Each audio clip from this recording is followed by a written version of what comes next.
你點樣肯定？你而家聽緊我講嘢嘅同時，你個 WhatsApp 冇俾人靜雞雞睇緊？唔係講笑，淨係過去一個禮拜，警方就收到超過50單 WhatsApp 騎劫案，呃咗超過600萬。哇，600萬喎？點啊？我講個真人真事你聽。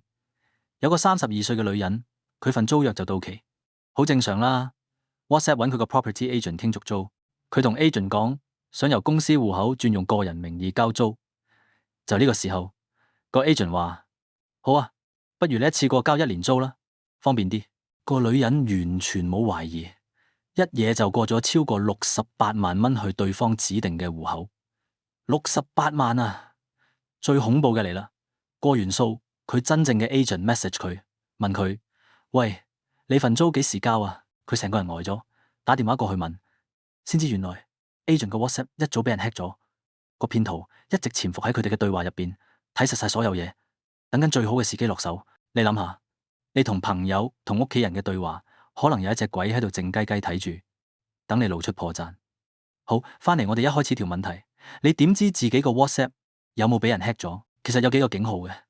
第一，你部電話冇啦啦收到 WhatsApp 嘅登入驗證碼，但你根本冇做過任何嘢。第二，你啲朋友同你講收到你 send 埋啲奇怪 link 或者 message，但你完全冇印象。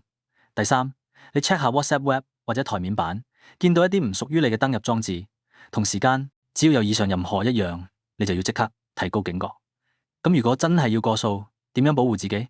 記住一個原則，任何牽涉到錢，特別係大額轉數，一定要打電話，係打電話，唔係 WhatsApp call，係直接打電話號碼，親耳聽到對方把聲確認。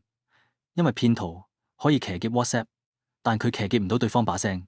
仲有，唔好亂撳任何唔知咩嚟嘅 link，唔好隨便俾個 WhatsApp 驗證碼人。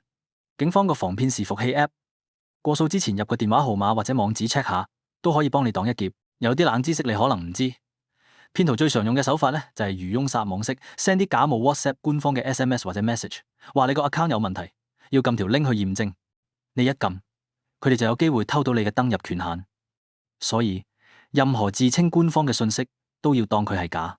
諗深一層，呢件事最恐怖嘅地方，唔係唔見錢，而係你以為最私密嘅對話，原來一直都係一場真人 show。你今日嘅對話會唔會成為騙徒下一個劇本？值得大家深思。情報分析完畢，將呢條片 share 俾你關心嘅人，確保佢哋唔會中招。